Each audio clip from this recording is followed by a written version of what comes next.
अस्सलाम वालेकुम।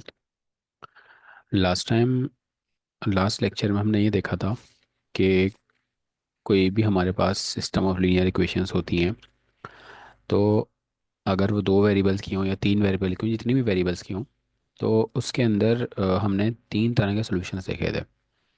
एक बार रिकॉल कर लेते हैं लास्ट टाइम जो हमने चीज़ें कवर करी थी, जिसमें हमने पढ़ा था टाइप्स ऑफ सॉल्यूशन, कि सॉल्यूशन कितनी तरह के होते हैं, तो या कितनी तरह की पॉसिबिलिटीज़ हैं सॉल्यूशन की। तो हमने पहला पढ़ा था नो सॉल्यूशन। दूसरा था हमारे पास वन सॉल्यूशन। और तीसरा था हमारे पास इनफाइनाइटली मैनी सोल्यूशन।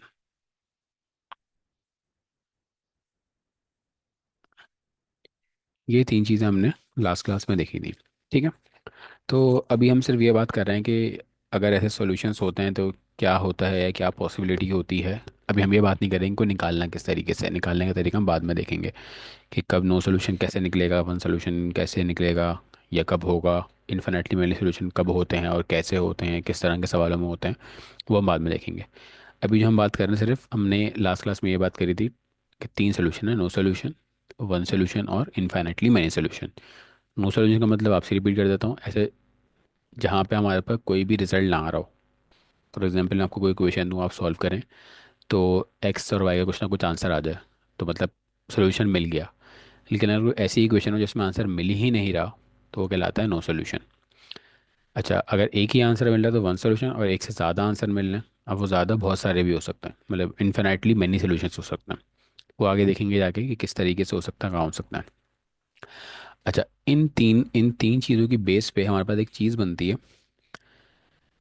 जिसमें हम बात करते हैं लीनियर सिस्टम की टाइप की,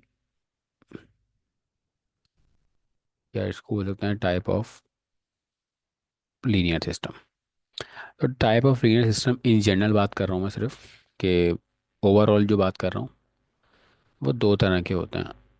पहला होता है कंसिस्टेंट, और दूसरा होता है हमारे पास इनकंसिस्टेंट। अब भाई सवाल ये आता है कब कंसिस्टेंट है कब इनकंसिस्टेंट है। तो अगर सिस्टम का कम से कम एक सोल्यूशन हो, इफ़ आ सिस्टम, सिस्टम का मतलब क्या है कि जो लीनियर इक्वेशन आपको दी जाएंगी उसको आप सॉल्व करें, तो वो पूरी लीनियर जो इक्वेशंस होती हैं उनको सिस्टम कहलाता है। तो उस system, if a system has at least one solution, इसका मतलब ये है कि कम से कम एक सोल्यूशन तो होना चाहिए। एक से ज़्यादा भी हो सकता है, लेकिन कम से कम एटलीस्ट का मतलब क्या होता है, एटलीस्ट का मतलब क्या होता है, कम से कम, तो एटलीस्ट एक सोल्यूशन होना चाहिए। अब वो एक सोल्यूशन या तो वो केस वन सोल्यूशन वाला होगा, या फिर वो इनफाइनाइटली मैनी सोल्यूशन वाला होगा। ये दो सिनेरियोस हो सकते हैं सोल्यूशन के। ठीक है। और इनका सिस्टम कब होगा, जो हमारे पास जो है, इसको अगर हम देखें, if system has no solution, अगर सोल्यूशन नहीं है तो हमारे पास इनकंसिस्टेंट सिस्टम कहलाएगा, और अगर सोल्यूशन है तो उसको हम कंसिस्टेंट सिस्टम बोलेंगे। ठीक है। तो यहाँ तक बात उम्मीद है क्लियर हो गई होगी। अच्छा, अब हमारे पास आगे मैं एक दो एग्जांपल्स करवा देता हूँ, कि जिसके अंदर हम देख रहे हैं कि सिस्टम के इक्वेशंस, सिस्टम ऑफ इक्वेशन दी हुई है हमें।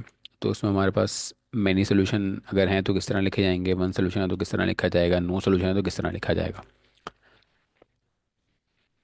अब फॉर एग्जांपल, अभी मैं इसको सॉल्व करने का तरीका नहीं बताऊंगा, बल्कि मैं सिर्फ डायरेक्ट बताऊंगा कि करना क्या है हमने। तो हम एग्जांपल देख रहे हैं, सिस्टम विद वन सोल्यूशन।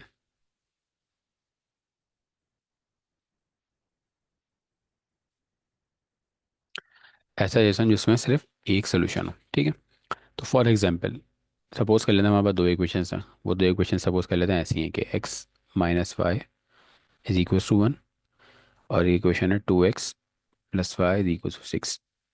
इसको आप इक्वेशन नंबर 1 बोल देंगे, इसको आप इक्वेशन नंबर 2 बोल देंगे, ठीक है।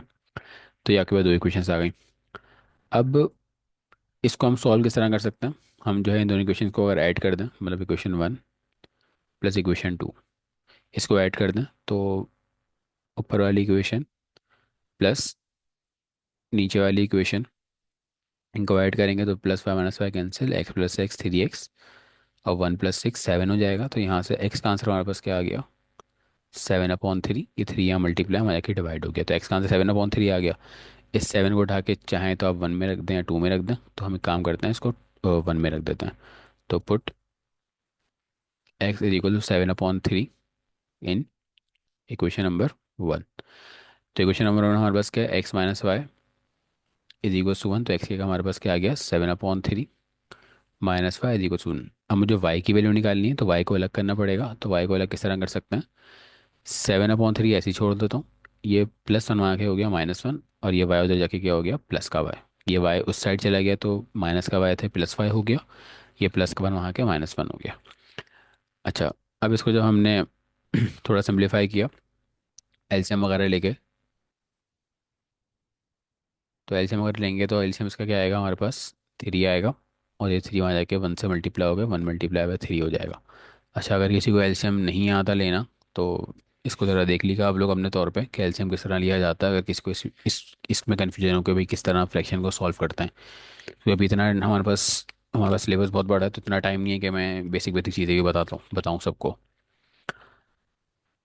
तो खैर यहाँ पे हमारे पास जो है इसको जब सॉल्व करा हमने, 7 - 3 4, तो आंसर क्या आएगा हमारे पास? 4/3।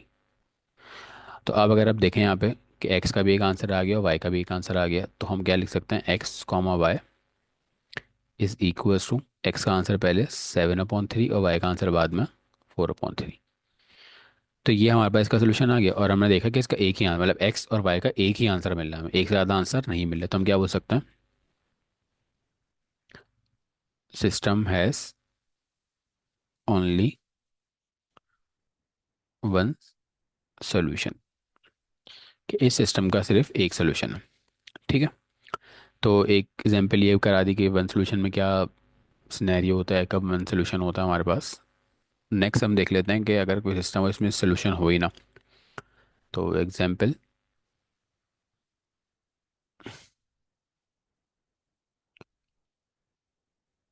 System with no solution. ऐसा सिस्टम जिसका सोल्यूशन अवेलेबल ही नहीं है हमारे पास। फॉर एग्जांपल हमारे पास एक क्वेश्चन है, x plus y is equal to 4। ये इसको हमने क्वेश्चन 1 का नाम दे दिया। और 3x plus 3y is equal to 6, इसको हमने क्वेश्चन नंबर 2 का नाम दे दिया, ठीक है। अच्छा, सॉरी। अच्छा, अब हम क्या कर सकते हैं? जब भी इस इक्वेशन को सॉल्व किस तरह कर सकते हैं, काफ़ी तरीके होते हैं। आप एक क्वेश्चन से निकाल के वैल्यू दूसरी क्वेश्चन में पुट कर दें, या दूसरी क्वेश्चन से निकाल के पहली में पुट कर दें, जैसे क्वेश्चन को किसी नंबर से मल्टीप्लाई करके इसमें ऐड और सब्ट्रैक्ट करा दें।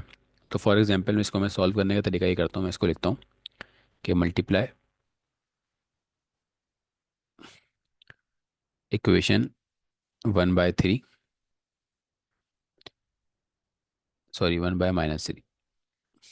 मैं इसको माय अच्छा मैं इसको -c से मल्टीप्लाई कर देता हूँ, एंड उसके बाद क्या करना है हमने? इसको and add to equation number 2। अच्छा, मैं जिस तरीके से कर रहा हूँ, आप चाहें तो इस तरीके से भी कर सकते हैं, आपको जो तरीका आसान लगता है उससे भी कर सकते हैं, कि आप एक इक्वेशन से वैल्यू निकाल के दूसरी में पुट कर दें तो आंसर सेम ही आना है।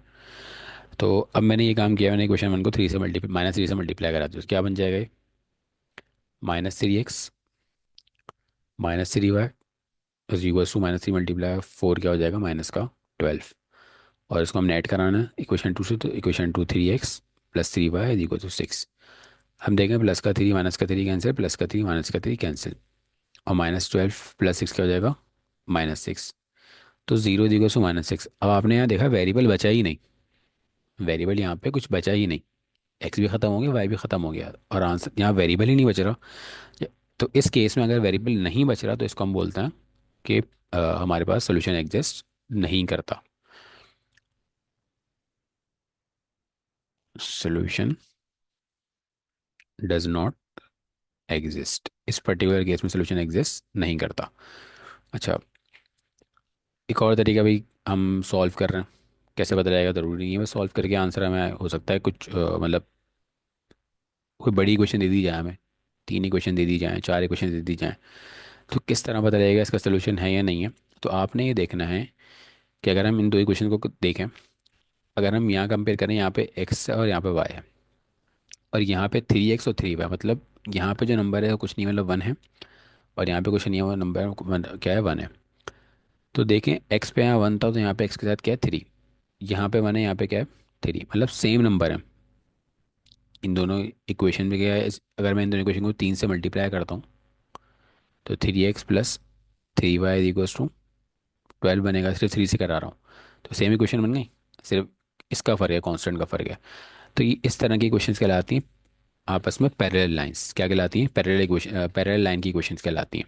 कैसे पता लग रहा है आपसे रिपीट कर देता हूँ, हमने ये देखना है कि एक्स और वाई के साथ जो नंबर हैं और यहाँ जो नंबर हैं वो एग्जैक्ट सेम है। सपोज एक और एग्जांपल, सपोज हमारी इक्वेशन होती सपोज के 2x minus 3y is equals to 6, something कर लेते हैं, और होती है यहाँ पे 4x minus 6y is equal to something, कुछ 8 होती, कुछ भी हो सकती थी। तो अब अगर हम देखें यहाँ पे जो नंबर है और यहाँ पे जो नंबर है, अगर मैं इस इक्वेशन को किसी एक नंबर से 2 से अगर मल्टीप्लाई करा रहा हूँ तो ये देखें 2 मल्टीप्लाई बाय 2 4 ही बन रहा है और 2 3 6 ही बन रहा है। तो कोई ऐसी पॉसिबिलिटी हो कि अगर मैं उस इक्वेशन को किसी नंबर से मल्टीप्लाई करा दूँ और दोनों इक्वेशन के एक्स का कोफिशिएंट और वाई का कोफिशिएंट सेम हो जाए विद देयर साइन, मतलब प्लस का और माइनस का नंबर सेम हो जाए, तो उस पर्टिकुलर केस में हम क्या कहते हैं कि ये दोनों इक्वेशन आपस में क्या है पैरेलल हैं। एक और देख लेते हैं। फॉर एग्जांपल अगर लिखा हुआ है हमारे पास 7x minus 3y is equal to 9, और मैं इक्वेशन लिख देता हूँ कि सपोज करें कि 21x minus 9y is equal to something, कुछ भी 10 लिखते हैं चलना सपोज। तो अब अगर मैं देखूँ, अगर मैं ऊपर वाले इक्वेशन को 3 से मल्टीप्लाई करता हूँ तो 3 7 21 और 3 3 9 सेम बन रहा है। तो किसी पर्टिकुलर नंबर से मल्टीप्लाई करने के बाद जो एक्स और वाई के कोफिशिएंट्स हैं वो सेम आ जाएं, तो इस तरह की इक्वेशंस को हम क्या बोलते हैं पैरेलल इक्वेशंस। और अगर इक्वेशंस पैरेलल हों तो सोल्यूशन एग्जिस्ट नहीं करता, ये बात मैंने पिछली वीडियो में बताई थी। तो एक केस ये हो गया। नेक्स्ट पे आ जाते हैं हमारे पास system with infinitely many solutions. अच्छा, अभी हम सिर्फ बेसिक बेसिक तरीके से कर रहे हैं, आगे अभी तो हमारे पास सिंपल दो इक्वेशन या तीन इक्वेशंस दी हुई हैं या समथिंग कोई, अगर बात करें कि दो ही वेरिएबल दिए हुए हैं और दो ही इक्वेशंस दी हुई हैं तो सिंपल है करना। लेकिन अगर वेरिएबल्स बढ़ जाते हैं, तीन वेरिएबल्स आ गए या तीन इक्वेशंस आ गई, या तो फिर किस तरीके से करना है, तो उसके हम अलग अलग मेथड आगे जाके देखेंगे, इसमें हम मैट्रिक्स वगैरह को इन्वॉल्व करेंगे। खैर फिलहाल अगर हम देखें यहाँ पे system with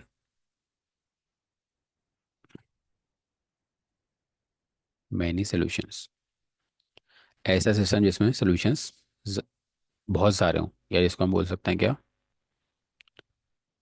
infinitely many solution. ठीक है, तो अब क्या करेंगे भाई, अब किस तरीके से करना है। सपोज कर लेता हूँ हमारे पास एक सवाल है 4x minus 2y is equal to 1, इसका क्वेश्चन A1 बोल देता हूँ, और 16x minus 8y is equal to 4, इसको इक्वेशन 2 बोल देते हैं। ठीक है,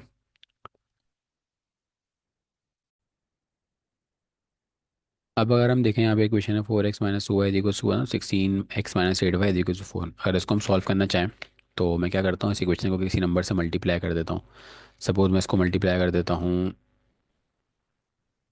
मल्टीप्लाई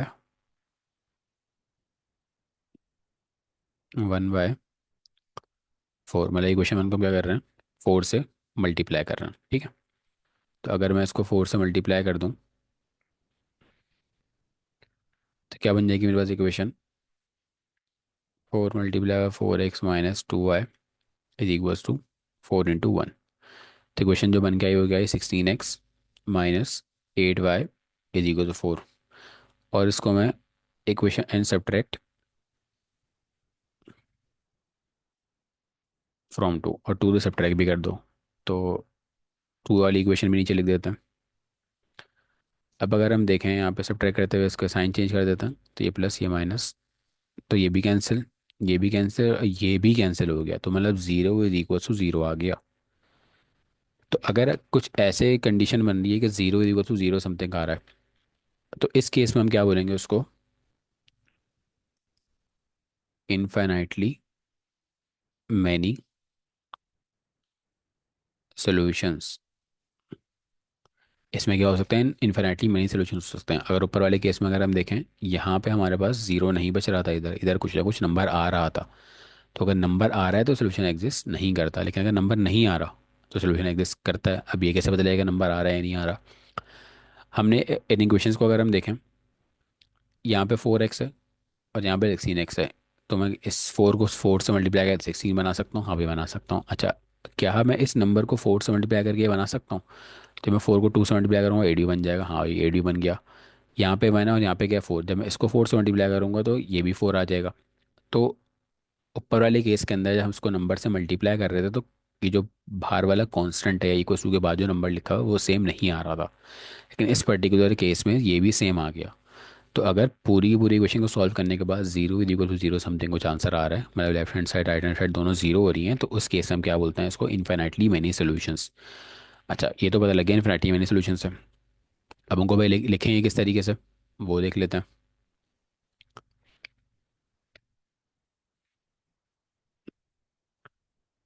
लिखने का तरीका ये होगा हमारे पास कि हमारे पास एक क्वेश्चन क्या दी हुई थी, क्वेश्चन हमारे पास ये थी कि four x minus two y is equal to one, ये हमारे पास इक्वेशन थी। तो हम क्या करते हैं, किसी एक वेरिएबल की टर्म में इक्वेशन निकाल लेते हैं। तो हम क्या करते हैं, एक्स को अलग कर लेते हैं। तो फोर एक्स ऐसे ही रहेगा, ये टू वाई में जाके क्या हो गया प्लस का टू वाई, और ये टू वाई फोर डिवाइड में चला गया। तो एक्स बराबर किसके आ गया, one upon four plus one upon two y. ये आपके पास इक्वेशन निकल आई। अब चाहें तो दूसरी से निकालें, दूसरी से भी एग्जैक्ट सेम ही तरह की इक्वेशन निकल के आएगी, कोई फ़र्क नहीं आएगा, ठीक है। अच्छा, अब अगर हम देखें कि x बराबर आ रहा है किसी, x बराबर आ रहा है एक नंबर के और एक वेरिएबल की टर्म में, मतलब यहाँ पे x किसी वेरिएबल के बराबर आ रहा है, मतलब x की वैल्यू किसी ना किसी वेरिएबल की टर्म में है। तो अब क्या करते हैं, जब हम इन्फिनिटी माइनस सोल्यूशन वाला केस होता है तो हम जो वेरिएबल इस साइड पे लिखा होता है ना, जिसको हमने इक्वल टू को साइड लिखा होता है, उसको हम लिख लेते हैं लेट, जैसे y लिखा है तो हम y को बराबर कर लेंगे किसी भी वेरिएबल के। हम यहाँ पे सपोज y बराबर कर लेते हैं, ठीक है, y बराबर कर लेते हैं, ठीक है। तो इक्वेशन क्या बन जाएगी, x is equal to one upon four plus one upon और वाई क्या आ गया हमारे पास, टी आ गया। अब ये टी क्या है, T is an arbitrary value. अच्छा, ये आर्बिट्रेरी वैल्यू क्या होती है, आर्बिट्रेरी वैल्यू इस उन वैल्यूज़ को बोलते हैं जिसमें कोई शर्त नहीं है कि कोई भी नंबर हो सकता है। ये टी यहाँ पे कोई भी नंबर हो सकता है, वो चाहे प्लस का नंबर हो, वो चाहे माइनस का नंबर हो, वो पॉइंट वाला नंबर हो, वो फ्रैक्शन वाला नंबर हो, कुछ भी हो सकता है। तो अगर कुछ भी हो सकता है तो उसको हम क्या बोलते हैं, आर्बिट्ररी, जिसकी कोई फिक्स वैल्यू नहीं है, जिसकी कोई फिक्स वैल्यू नहीं है, कुछ भी हो सकता है यहाँ पे। यहाँ तक बात समझ आ गई। तो अब अगर हम देखें, हमने टी को क्या बोल दिया कि टी जो है हमारे पास क्या है, एक आर्बिट्रेटरी वैल्यू है, और वाई को टी के बराबर कर दिया और एक्स को इसके बराबर कर दिया। तो इस पर्टिकुलर केस में हमारे पास इन्फिनिटी मैंने सोल्यूशन आ सकते हैं। अच्छा, अब कैसे आ सकता है भाई, ये तो लिख तो दिया, लेकिन कैसे पता भाई इस इन्फिनिटी मैंने सोल्यूशन आ रहे हैं नहीं आ रहे, ये कैसे पता लगेगा। उसका तरीका क्या है, हम सपोज कर लेते हैं टी की वैल्यू, जैसे मैंने बोला कुछ भी वैल्यू हो सकती है, तो मैंने बोला भाई मैं लिख रहा हूँ लेट टी बराबर कर रहा हूँ मैं किसके, सपोज करो टू के। तो टी के लिए टू कर दी और वाई किसके बराबर था, टी के। तो वाई किसके, वाई के बराबर, वाई बराबर हो गया किसके, टू के। और जब इस पर्टिकुलर इक्वेशन में टी की वैल्यू रखूंगा तो x equal to one upon four plus one upon, और टी के क्या आ गया टू। टू से two cancel, x is equal to 1/4 plus one कर देंगे। तो इसको जब सिंप्लीफाई करेंगे तो एक्स का आंसर आएगा हमारे पास समथिंग कुछ 5/4, समथिंग कुछ 5/4 आंसर आएगा इसका, ठीक है। तो इस पर्टिकुलर केस में जब हमने टी की वैल्यू टू रखी तो वाई टू आ गया और एक्स की वैल्यू 5/4 आई, मतलब एक्स की वैल्यू 5/4 और वाई की वैल्यू टू आ गई जब टी हमने टू रखा। अच्छा मैं बोल रहा हूँ यार, मैं टी की वैल्यू ना टू नहीं रख रहा, मैं टी की वैल्यू सपोज कर लेते हैं मैं 5 रख देता हूँ, कुछ भी रख सकता हूँ, मेरी मर्जी है, मैं 5 रख रहा हूँ। तो मैं टी की वैल्यू 5 रख रहा हूँ तो वाई का आंसर क्या हो जाएगा, वाई की वैल्यू 5 हो जाएगी, और एक्स का आंसर क्या हो जाएगा 1/4 प्लस 1/2 इंटू 5, टी की का 5 आ जाएगा, यहाँ पे टी है इसकी जगह 5 आ गया। 1/4 तो ऐसे ही, ये 1 से मल्टी 5 से मल्टीपल 5 1 5, तो 5/2। तो जब एलसीएम लेके इसको सॉल्व करेंगे तो एलसीएम इसका 4 आ जाएगा, ऊपर वाला नंबर ऐसे ही, और ये 2 मल्टीप्लाई 5 हो जाएगा, 2 5 ज़ा 10 और 10 प्लस 11, तो एक्स का आंसर क्या है 11/4। तो हमें एक और सोल्यूशन मिल गया। क्या सोल्यूशन मिला कि एक्स का आंसर 11/4 आ रहा है जब वाई की वैल्यू क्या है 5 है। अच्छा भाई, तो हमने टी टू रखा तो कुछ आंसर मिल रहा है, टी फाइव रख रहा तो कुछ और आंसर मिल रहा है, ऐसे हम टी की वैल्यू कुछ और रखेंगे तो कुछ और, मतलब 5 की बस 6 रख दूँ कुछ और आंसर मिल जाएगा, 7 रख दूँ कुछ और आंसर मिल जाएगा, 8 रख दूँ कुछ और आंसर मिल जाएगा, मैं जो है कोई पॉइंट का नंबर रख दूँ कुछ और आंसर मिल जाएगा। मतलब जिस तरह वैल्यूज़ बढ़ाता रहूँगा मुझे आंसर मिलता रहेगा, जिस तरह वैल्यू बढ़ती रहेंगी उतना ही आंसर मुझे मिलता रहेगा, मतलब कुछ भी वैल्यू रखूँगा उस पर कुछ ना कुछ आंसर मिल जाएगा। तो इस पर्टिकुलर केस में इसलिए बोलते हैं कि इनफाइनाइटली मैनी सोल्यूशन, मतलब हम कोई अनलिमिटेड अलग अलग तरह के सोल्यूशंस आ सकते हैं। तो इस केस को हम बोलते हैं इनफाइनाइटली मैनी सोल्यूशंस। तो उम्मीद है ये बात समझ आ गई होगी। मैं एक एग्जांपल और बता देता हूँ इसकी, फिर हम नेक्स्ट टॉपिक पे जाएंगे कि इसको सॉल्व किस तरह करते हैं। अगर ये तो दो वेरिएबल तो करना आसान है कि तीन चार वेरिएबल्स आते हैं किस तरह करते हैं। तो सपोज एक और एग्जांपल सेम केस की है। तो इक्वेशन लिख देता हूँ x minus y plus 2z is equal to 5, 2x minus 2y plus 4z is equal to 10, और 3x minus 3y plus 6z is equal to 15। अच्छा अब अगर हम देखें, पहली वाली इक्वेशन है, अगर मैं पहली वाली इक्वेशन को 2 से मल्टीप्लाई करूँ तो ये 2x हो जाएगा, या माइनस का 2y हो जाएगा, या 4z हो जाएगा, या 10 हो जाएगा। तो इसको 2 से मल्टीप्लाई करने के बाद पहली इक्वेशन बन रही है। ये सवाल की पहली इक्वेशन, ये सवाल की दूसरी इक्वेशन, ये सवाल की तीसरी इक्वेशन। तो पहली इक्वेशन को किसी नंबर से मल्टीप्लाई करने के बाद दूसरी इक्वेशन बन रही है, और पहली इक्वेशन अगर मैं 3 से मल्टीप्लाई करूँगा तो ये तीसरी इक्वेशन बन जाएगी। तो इसका मतलब क्या हुआ कि ये तीनों इक्वेशन आपस में क्या है, स्केलर, इसको बोलते हैं स्केलर मल्टीपल। क्या बोलता है इसको, स्केलर मल्टीपल, कि मैं किसी नंबर से किसी इक्वेशन को मल्टीप्लाई कर दूं और वो किसी दूसरी इक्वेशन के बराबर आ जाए, उसकी हर वैल्यू। अगर मैं इसको 2 से मल्टीप्लाई करता हूँ तो 2x हो जाएगा, 2x यहाँ पर रहेगा।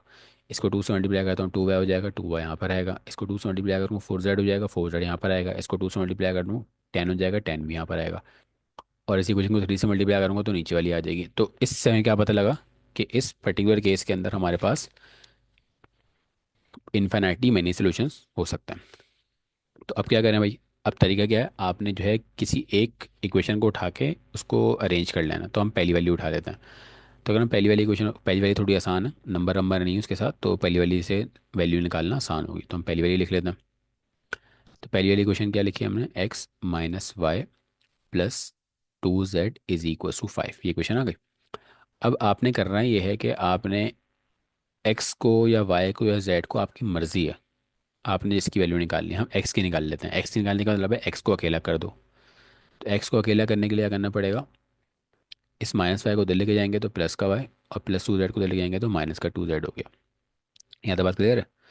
अच्छा अब अगर हम देखें इससे पिछले वाले सवाल में सिर्फ एक ही वेरिएबल था, जो यहाँ पे वाई था, यहाँ पे वाई था जिसको हमने किसी एक वेरिएबल टी के बराबर कर दिया था। अब यहाँ पे वाई भी आ रहा है और जेड भी आ रहा है। तो इस केस में भी हम क्या करेंगे, इस केस में भी हम इसको कोई ना कोई वैल्यू असाइन कर देंगे। तो हम क्या लिख देते हैं, let y is equals to s बोल देते हैं चलो, और जेड बराबर कर देते हैं किसके, आर के बराबर कर देते हैं। हमारी मर्जी है, कुछ भी कर सकता है, मैं एस लिखूँ, ए लिखूँ, बी लिखूँ, डी लिखूँ, एच लिखूँ, यू लिखूँ, जेड लिखूँ, कुछ भी लिख सकता हूँ, ठीक है। तो मैंने वाई बराबर कर दिया एस के और जेड बराबर कर दिया आर के। तो इन दो वैल्यूज़ को असाइन करने के बाद मेरी एक्स की वैल्यू क्या बन जाएगी, x is equal to 5 plus y के आगे आ जाएगा एस, और जेड के आगे आ जाएगा आर, तो -2 r। तो ये आपकी नई क्वेश्चन बन गई। तो y is equal to s, z equal to r, और x equal to 5 + s - 2r। अब कैसे बदलेगा भाई इन्फिनिटी माइनस सोल्यूशन से? तो यहाँ पे जो s और r है वो क्या है? r आर्बिट्रेरी वैल्यूज, ठीक है।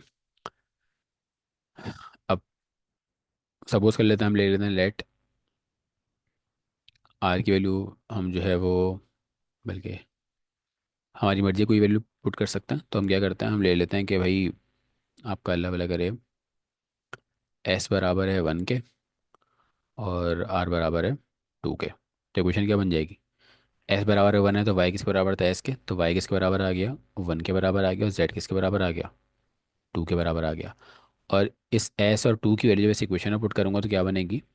x equal to 5 plus s के आगे आ गया 1, और y के आगे आ गया, सॉरी r के आगे आ जाएगा 2। 5 + 1 - 4।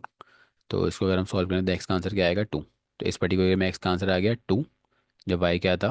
1 था, और z क्या था? 2 था। तो इसका आंसर किस तरह लिख सकता हूँ मैं? X comma y comma z बराबर किसके आ रहा है? पहले x की वैल्यू आती है, x 2 है, y क्या है? 1 है, और z क्या है? 2 है। ये आंसर आ गया।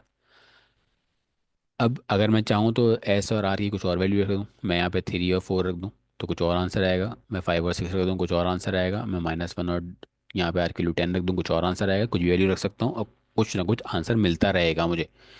तो अगर कुछ ना कुछ आंसर मिलता जा रहा है तो इसको बोलते हैं इनफाइनाइटली मैनी सोल्यूशन वाला केस, ठीक है। तो उम्मीद है यहाँ तक बात समझ आ गई होगी। अब जो है हमारे पास जो नेक्स्ट टॉपिक है, उसके अंदर हमें करना ये है कि हमें कुछ सवाल, हमें जो है, जैसे हमने यहाँ पे देखा, हम इसको हमने लिनियरली सॉल्व कर सकते हैं। 3 इक्वेशन भी कुछ हद तक सॉल्व हो जाती हैं, कुछ मैथमेटिक्स करने के बाद, थोड़ा लंबी सवाल को सॉल्व करने के बाद, लंबा करके कुछ ना कुछ हमें सोल्यूशन मिल जाता है। लेकिन अगर इक्वेशन कॉम्प्लेक्स हो जाए, वेरिएबल्स बढ़ जाएं, या नंबर ऑफ इक्वेशंस बढ़ जाएं, अभी तो 3 इक्वेशन 3 वेरिएबल हैं, सोल्यूशन कुछ ना कुछ करके मिल जाएगा। लेकिन अगर मैं बोलूँ कि भाई 5 इक्वेशन है और 5 वेरिएबल्स हैं, 10 इक्वेशन है, 10 वेरिएबल्स हैं, तो फिर तो करते करते आप पूरे सेमेस्टर गुजर जाएगा ऐसे तो आपने, उसके लिए हमारे पास कुछ टेक्निक्स होती हैं, वो हम इस्तेमाल करते हैं। तो उन टेक्निक्स में करना ये होता है कि हमारे पास ये जो पर्टिकुलर इक्वेशंस होती हैं ना, इनको हमें मैट्रिसेस में कन्वर्ट करना होता है। तो मैट्रिसेस आप लोगों को याद होगा, अगर नहीं याद तो मैट्रिस समथिंग कुछ इस तरह की कुछ बॉक्सेस होते हैं, इसमें कुछ रैंडम वैल्यूज आती हैं ऐसे ऐसे यहाँ पे, ठीक है। तो उसको मैट्रिसेस बोलते हैं।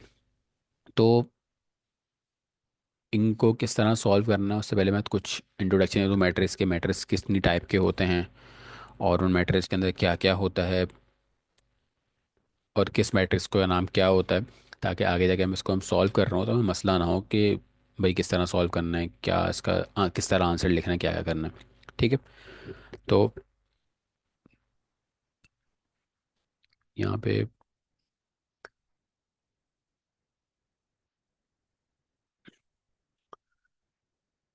यहाँ पे हमारे पास हेडिंग बनेगी मैट्रिसेस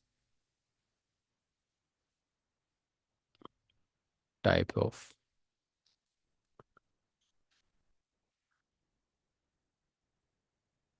ठीक है। तो ये हमारे पास जो है मेन टॉपिक है आज का, मतलब इसके बाद टॉपिक लगे है मैट्रिसेस और टाइप्स ऑफ मैट्रिसेस, ठीक है। अच्छा, अब मैट्रिसेस तो हमने देख लिया कि मैट्रिसेस और टाइप ऑफ मैट्रिसेस तो हमारे सामने आ गया। अब भाई ये मैट्रिक्स के अंदर क्या क्या चीज़ें होती हैं, किस तरह का मैट्रिक्स होता है। तो मैट्रिक्स में अगर हम देखें, हमारे पास 2 चीज़ें होती हैं। वो 2 चीज़ें क्या होती हैं? इस तरह का बॉक्स होगा, ठीक है, और उसमें कुछ नंबर्स लिखे होंगे। सपोज करें यहाँ पे नंबर लिखे हुए हैं 2, 5, -7 और 9, कुछ भी हो सकता है। तो ये जो हॉरिजॉन्टल लाइन होती है ना, ये वाली, ये पूरी रो, और ये मतलब ये पूरा बॉक्स, ये जो बॉक्स है ना, ये कहलाता है रॉस, ये कहलाती है रॉस। ये भी क्या है? रॉ या रॉस बोल सकते हैं। और ऐसे वर्टिकल जो होता है, ये जो वर्टिकल हैं, इसको हम बोलते हैं कॉलम्स, ठीक है। मेरे ख्याल में ये बात तो सबको पता होगी, रॉ क्या होता है, कॉलम क्या होता है। ठीक है। अच्छा, मैट्रिक्स पता लग गया, मैट्रिक्स को किस तरह लिखा जाता है, उसमें कुछ नंबर्स होते हैं, वो नंबर्स कुछ भी हो सकते हैं अब उन मैट्रिक्स के बाद इन मैट्रिक्स की एक चीज़ होती है, कहलाती है ऑर्डर ऑफ अ मैट्रिक्स। अच्छा, इसको मैं थोड़ा फास्ट लेके चलूँगा, कि हमारा ये बेसिक बेसिक चीज़ें हैं, इसको मैं सिर्फ एक्सप्लेन करना है कि किस तरीके से हम काम करेंगे आगे, इसलिए इसको मैं ज़्यादा डिटेल में बताऊंगा नहीं, सिर्फ ऊपर ऊपर से बताऊंगा कि भाई मैट्रिक्स क्या होता है, किस तरह की मैट्रिक्स होती हैं। तो ऑर्डर ऑफ मैट्रिक्स क्या होता है? ऑर्डर ऑफ मैट्रिक्स का मतलब, एक मैट्रिक्स आपको दी जाएगी और आपसे बोला जाएगा इसका ऑर्डर बता दें, या फिर ऑर्डर कई जगह हमारे काम आएगा। तो ऑर्डर में क्या होता है, हमारे पास ऑर्डर हम लिखते हैं रॉ इनटू कॉलम। ठीक है, रॉ को हम बेसिकली करते हैं एन से, और कॉलम को उससे बता दिया मैंने। रॉ को हम नॉर्मली लिख रहे होते हैं एम से, और कॉलम को लिख रहे होते हैं हम एन से। ठीक है। अब सपोज करें तो वहाँ पे एक मैट्रिक्स है 1 3 7 6।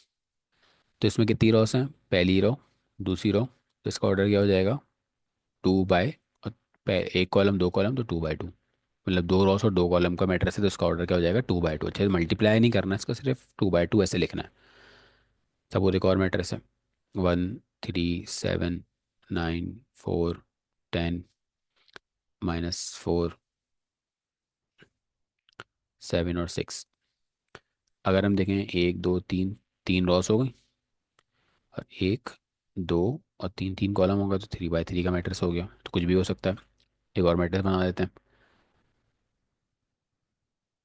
4 7 9 8 5 6 10 1 -2 3 -1 -3 7 9। नंबर कुछ भी हो सकते हैं। तो इस केस में अगर हम देखें, एक दो और तीन, तीन लॉस हो गई। हाँ भाई, तीन लॉस है। और एक दो तीन चार पाँच कॉलम, तो इसका ऑर्डर क्या हो जाएगा? 3 बाय 5। इसका ऑर्डर क्या हो गया? 3 बाय 5। इसको मल्टीप्लाई नहीं करना, सिर्फ लिखना है ऐसे। इसका ऑर्डर क्या हो गया?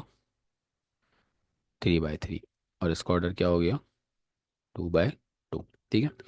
तो उम्मीद है यहाँ तक बात समझ आ गई कि ऑर्डर ऑफ मैट्रिक्स क्या होता है, और ऑर्डर ऑफ मैट्रिक्स के अंदर हम क्या काम कर रहे होते हैं। अच्छा, उसके बाद अगर हम देखें, हम टाइप्स ऑफ मैट्रिक्स बोल देते हैं। अब टाइप्स ऑफ मैट्रिक्स में सबसे पहले हमारे पास दो जो बेसिक मैट्रिक्स आती हैं, उनको हम बोलते हैं रॉ मैट्रिक्स, और एक को बोलते हैं हम कॉलम मैट्रिक्स। ठीक है।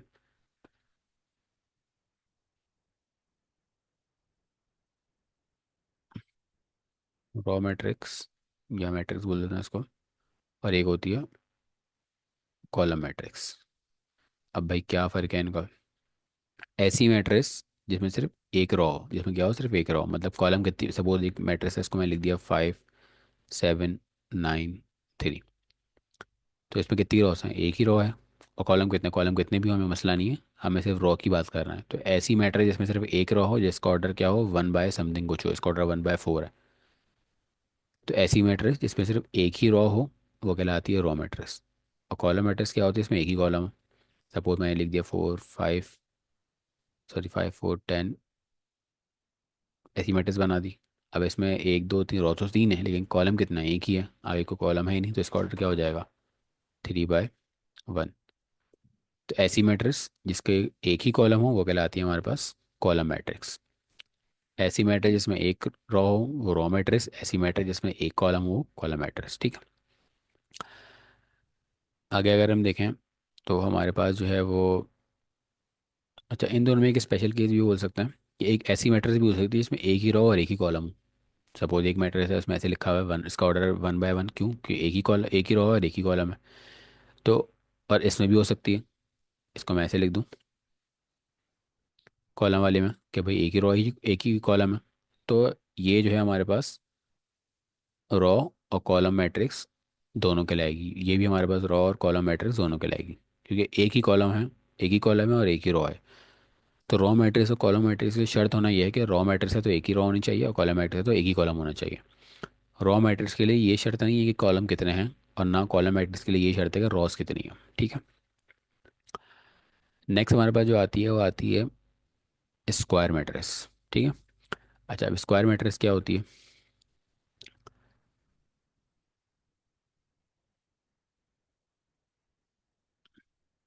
ठीक है, स्क्वायर मैट्रिक्स में होता है ये कि हमारे पास कोई मैट्रिक्स है इस तरह की, और उसमें नंबर ऑफ रॉस बराबर होने चाहिए नंबर ऑफ कॉलम्स के। नंबर ऑफ रॉस को हमने एन से लिखा था, नंबर ऑफ सॉरी एम से लिखा था, नंबर ऑफ कॉलम को एन से लिखा था। मतलब ये नंबर ऑफ रॉस और नंबर ऑफ कॉलम्स क्या होने चाहिए? बराबर होने चाहिए। बराबर का मतलब क्या है? सपोज करो एक मैट्रिक्स है 2 4 7 9, तो ये 2 बाई 2 की मैट्रिक्स है। इसमें दो रॉस और दो कॉलम है। एक और मैट्रिक्स लिख लेते हैं, 1 7 6 5 6 9 2 3 4। कितनी रॉस हैं? तीन रॉस हैं, और कॉलम में कितने हैं? एक दो तीन, तीन ही कॉलम है। तो ये भी एक स्क्वायर मैट्रिक्स है, क्योंकि नंबर ऑफ रॉस और नंबर कॉलम सेम है। एक और देख लेते हैं, 1 7 9 5 6 2 5 4, 10 -11 13 20 17 16 49 कर लेते हैं। तो इसमें देखें हम कितने ही रॉस हैं, 1 2 3 4। हाँ भाई, चार रॉस हैं। और कॉलम कितना है? 1 2 3 4, कॉलम भी चार है। तो नंबर ऑफ कॉलम्स और नंबर ऑफ रॉस सेम है, तो स्क्वायर मैट्रिक्स बन रही है। और अगर आप इसकी शेप भी देखें तो स्क्वायर मैट्रिक्स टाइप ही बन रही है। इसी इसी तरह हमारे पास जो है यहाँ पे इस, इसके बाद हमारे पास जो नेक्स्ट टाइप की मैट्रिक्स होती है उसको हम बोलते हैं रेक्टेंगुलर मैट्रिक्स। Rectangular matrix. और रेक्टेंगुलर मैट्रिक्स क्या होती है? इस तरह की मैट्रिसेस, या इस तरह की मैट्रिक्स जिसमें हमारे पास नंबर ऑफ रॉस और नंबर ऑफ कॉलम्स बराबर ना हो। Number of rows is not equals to number of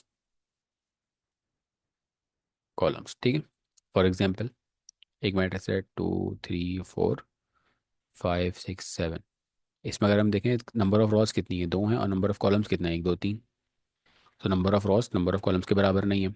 एक और एग्जांपल देख लेते हैं, 4 5 6 7 10 12। कितनी रॉस हैं? 1 2 3। और कॉलम्स कितने हैं? दो। तो इसमें भी नंबर ऑफ रॉस और नंबर कॉलम बराबर नहीं है। तो ऐसी मैट्रिक्स जिसमें नंबर ऑफ रॉस और नंबर ऑफ कॉलम बराबर ना हो, रेक्टेंगुलर मैट्रिक्स कहलाती है। और इसकी आप शेप भी देखें तो रेक्टेंगल टाइप की शेप ही बनेगी इसकी। अच्छा, नेक्स्ट हमारे पास जो मैट्रिक्स कहलाती है वो कहलाती है जीरो मैट्रिक्स। ठीक है। ऐसी मैट्रिक्स जिसके सारी वैल्यूज क्या हों? जीरो। फॉर एग्जांपल, ऐसी मैट्रिक्स 0 0, इसकी सारी वैल्यूज क्या हैं? जीरो हैं। सारी की सारी वैल्यूज अगर जीरो हैं तो क्या कहलाएगी हमारे पास? जीरो मैट्रिक्स कहलाएगी। अब वो 3 बाई 3 की भी हो सकती है, वो 2 बाई 2 की भी हो सकती है, और वो जो है वो कोई कॉलम रॉ मैट्रिक्स भी हो सकती है, वो कोई जो है वो कॉलम मैट्रिक्स भी हो सकती है, वो एक सिंगल मैट्रिक्स भी हो सकती है 1 बाय 1 की। तो ये सारी की सारी मैट्रिक्स क्या कहलाती हैं हमारे पास? जीरो मैट्रिक्स कहलाती हैं। अच्छा, उसके बाद हमारे पास कहलाती हैं डायगोनल मैट्रिक्स।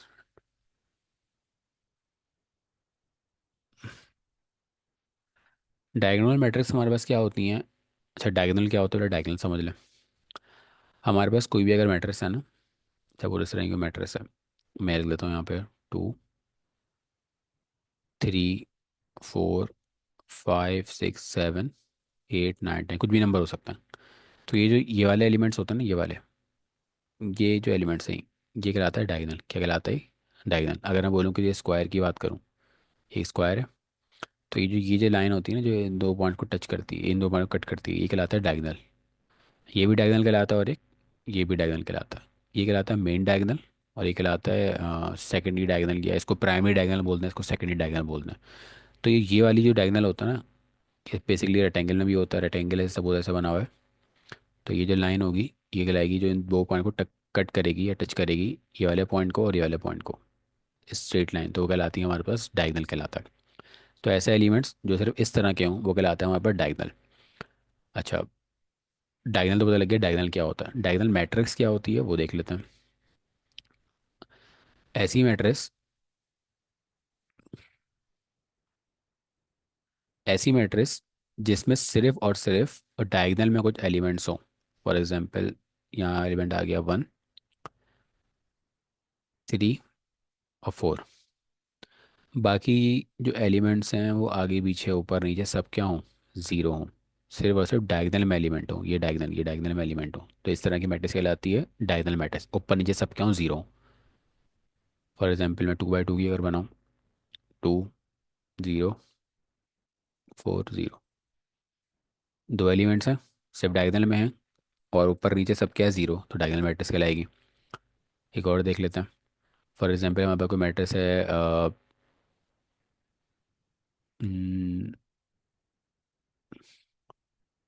सपोज करें 6, 0, 0, सॉरी 5 नहीं आएगा,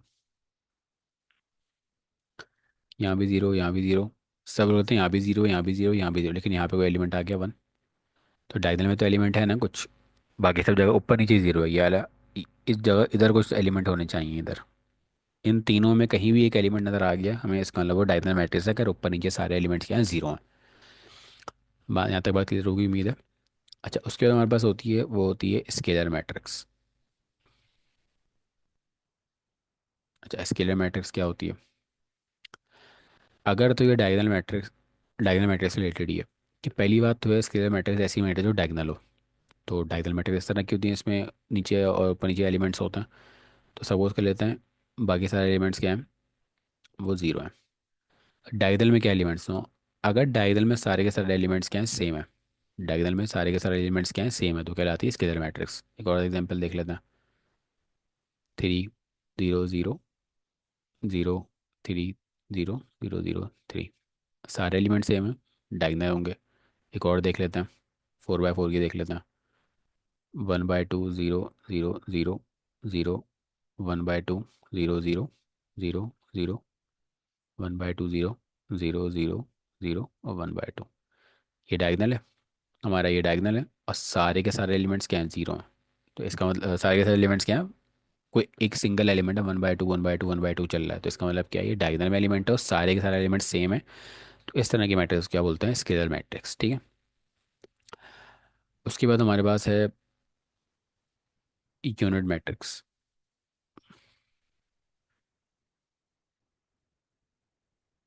यूनिट मैट्रिक्स या इसको हम बोलते हैं आइडेंटिटी मैट्रिक्स।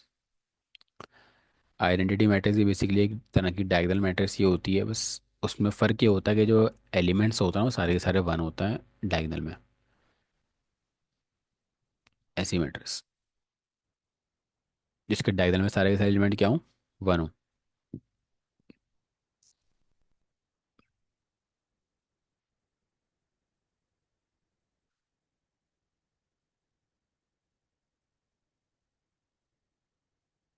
अब अगर हम देखें, इसके डायग्राम में सारे के सारे एलिमेंट बने और बाकी ऊपर नीचे सब जगह क्या होना चाहिए, जीरो, कोई एक भी है कहीं और जीरो के अलावा कुछ एलिमेंट आ गया तो इसका मतलब वो डायगोनल मैट्रिक्स नहीं है, ना स्केलर मैट्रिक्स है, ना आइडेंटिटी मैट्रिक्स है। तो स्केलर और आइडेंटिटी में फ़र्क क्या है? स्केलर में कोई भी नंबर हो सकता है डायगोनल में, लेकिन आइडेंटिटी में क्या है, आइडेंटिटी में सिर्फ और सिर्फ वन हो सकता है। इसको यूनिट भी बोलता हूँ, यूनिट का मतलब क्या होता है, वन। ठीक है, तो उम्मीद है यहाँ तक बात समझ आ गई होगी। उसके बाद जो है हमारे पास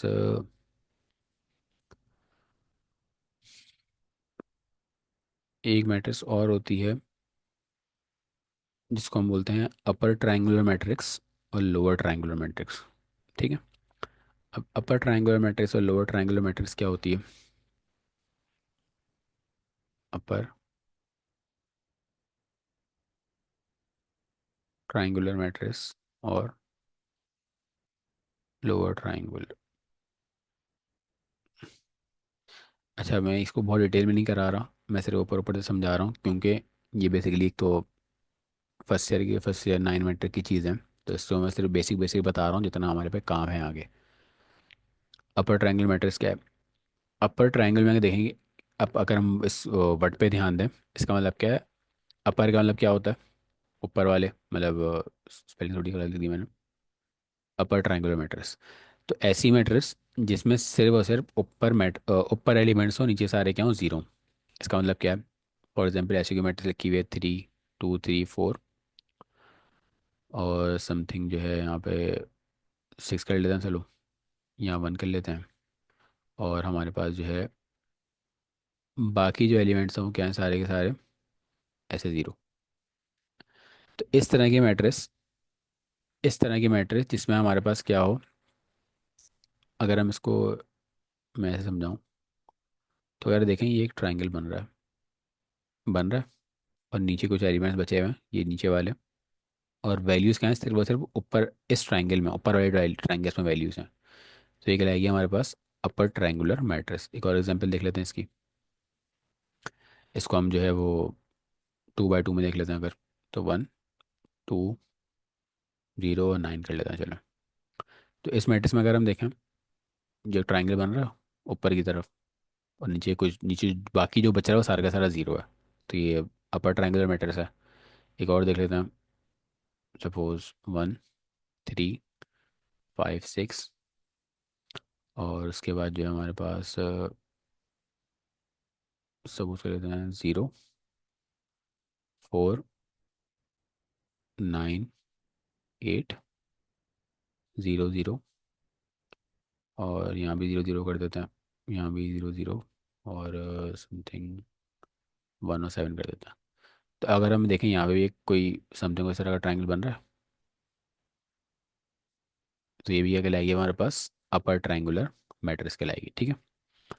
और लोअर ट्रायंगल्स अगर अपर समझ आ गई तो लोअर भी समझ आ जाएगी कि लोअर में बस फर्क क्या है कि एलिमेंट से नीचे होना चाहिए। इसी इन्हीं मैट्रिक्स को अगर मैं इस तरह लिख दूँ कि 2 3 4 आ गया, और सपोज कर लेते हैं समथिंग यहाँ पे 6 लिख देते हैं, यहाँ पे हम 1 लिख देते हैं, यहाँ पे 2 लिख देते हैं समथिंग, और ये जो एलिमेंट्स हैं ये सारे क्या हैं 0।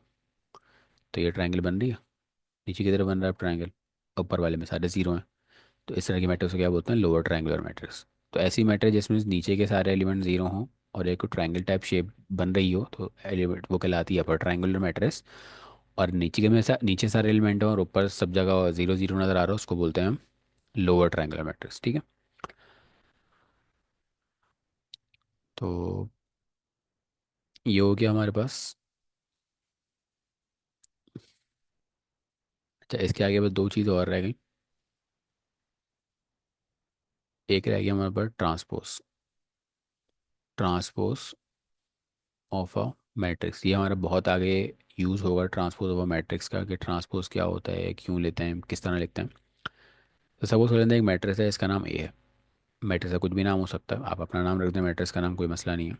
तो सपोज कर लेते हैं एक मैट्रिक्स है, इसका नाम ए है, और उसमें कुछ वैल्यूज हैं, सपोज 3 4 5 6 9 2 1 -1 0। कोई एक मैट्रिक्स है। अगर मुझसे बोला है इसका ट्रांसपोज ले लो, मुझसे बोला जा रहा है इसका ट्रांसपोज ले लो, ट्रांसपोज किस तरह लूँगा। ट्रांसपोज में होता है कि जितनी भी रॉस होती हैं वो क्या बन जाते हैं, सारे कॉलम। तो ये पहली रो है, ये पहली रो है ना, 3 4 5, ये पहला कॉलम बन जाएगा। तो ये रो ऐसे लिखी होती है हॉरिजॉन्टल, अब ये वर्टिकल लिख देंगे, तो वर्टिकल लिखने में क्या हो जाएगा, 3 4 5। दूसरी रो, दूसरा कॉलम बन जाएगा 6 2 -1, और ये तीसरी रो हॉरिजॉन्टल ऐसे वर्टिकल आ जाएगी, तो पहले 9 1 0। बात समझ आई कि हमारे पास जब भी ट्रांसपोज में करते क्या है कि जो भी रो है उसको कॉलम बना देंगे। तो पहली रो क्या बन जाएगा, पहला कॉलम, दूसरी रो का बन जाएगा दूसरा कॉलम, और तीसरी रो का बन जाएगा तीसरा कॉलम। और होते तो इस तरह ट्रांसफर कर देते उसको। ये सिंपल चीज़ें ट्रांसपोज में इतना करना होता है हमने। इसी तरह अगर मैं बोलूँ कि कोई एक मैट्रिक्स है मेरे पास, कोई रो मैट्रिक्स है, या कोई इस तरह की रेक्टेंगुलर मैट्रिक्स है, 2 3 5 7 8 9, और मुझे बोले यार इसका ट्रांसपोज ले लो। ट्रांसपोज लेने के लिए इसके ऊपर टी लगा देते हैं, क्या लगाते हैं, टी, टी का मतलब ट्रांसपोज है। अब मैं इसका अगर ट्रांसपोज लूँगा तो क्या बन जाएगा ये पहली रो पहला कॉलम, तो ये पहली रो ऐसे लिखी थी, नीचे लिख देंगे तो 2 3 5, और ये दूसरी रो दूसरा कॉलम, तो 7 8 9। तो अब अगर हम देखें इस रो का ऑर्डर क्या था, इसमें दो रॉस थी, इस मैट्रिक्स का ऑर्डर क्या था, इसमें दो रॉस थी और 3 कॉलम थे, ऐसा ही था, 1 2 रॉस और 1 2 3 कॉलम। और इसका ऑर्डर क्या हो गया, 1 2 3 रॉस हो गई और दो क्या हो गए, कॉलम हो गए। तो ट्रांसपोज में करना क्या है, रॉस को कॉलम में कन्वर्ट कर देना। क्लियर है यहाँ तक बात। उसके बाद इसी कॉन्सेप्ट से एक चीज़ निकलती है, उसको बोलते हैं हम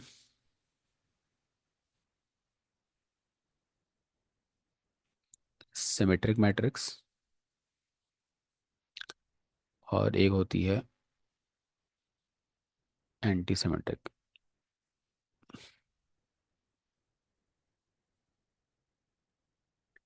क्या फर्क है भाई सिमेट्रिक और एंटी सिमेट्रिक में? सपोज कर लेना अगर मैं एक मैट्रिक्स है और इसका मैं ट्रांसपोज लूँ, तो जो रिजल्ट आया वापसी वही मैट्रिक्स आ जाए। किसी मैट्रिक्स का ट्रांसपोज लिया और जो ट्रांसपोज लेने के बाद जो आंसर आया वो सेम ही चीज़ हो गई जो आई मेरे पास एक्चुअल मैट्रिक्स थी। तो उस तरह के मैट्रिक्स को क्या बोलते हैं? Symmetric matrix. और अगर कोई ऐसी मैट्रिक्स जिसमें ट्रांसपोज लूँ और मेरे पास जो आंसर है वो क्या है, मैट्रिक्स तो सेम है लेकिन साइन चेंज हो जाए उसकी, क्या कि जो नंबर उसमें प्लस के थे वो माइनस के हो जाए, जो माइनस के थे वो प्लस में हो जाए। तो एग्जाम्पल से देख लेते हैं। अगर हम बोलें कि हमारे पास एक मैट्रिक्स है, ए बराबर है हमारे पास 1 2 5 2 6 -4 और 5 -4 और 3। एक ये मैट्रिक्स है और मुझसे पहले इसका ट्रांसपोज लो। तो अगर मैं इसका ट्रांसपोज लूँ, मतलब ए के ऊपर ट्रांसपोज लूँ, तो होगा क्या?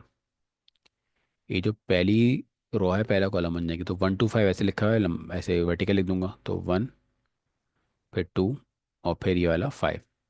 सही है। फिर दूसरी रो 2 6 -4 को ऐसे लिख दूंगा, तो 2 6 -4 लिख दिया। तीसरी रो को ऐसे वर्टिकल लिख दूंगा तो 5 -4। अब अगर हम देखें इस मैट्रिक्स, ये तो सेम ही आ गई भाई। पहला एलिमेंट वही है, दूसरा एलिमेंट 2 है, तीसरा एलिमेंट 5 है।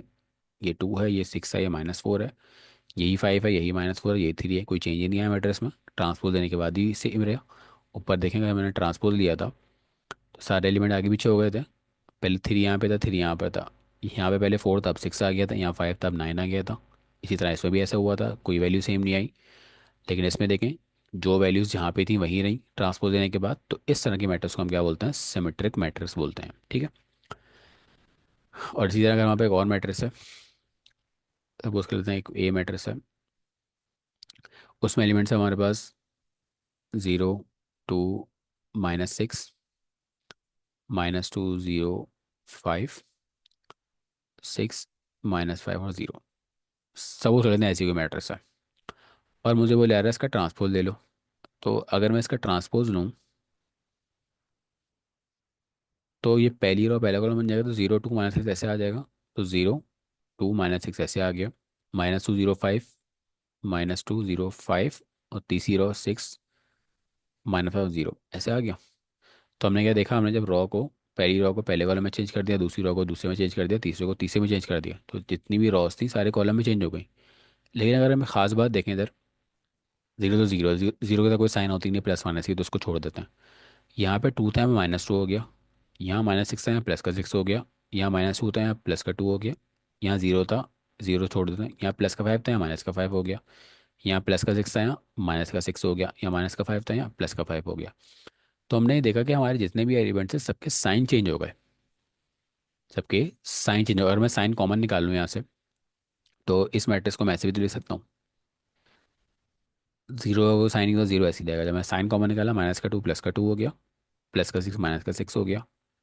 ये -2 0 5 6 -5 और 0 साइन कॉमन निकालूंगा, सब नंबर जितने भी वैल्यूज हैं वो सबसे निकलेगा।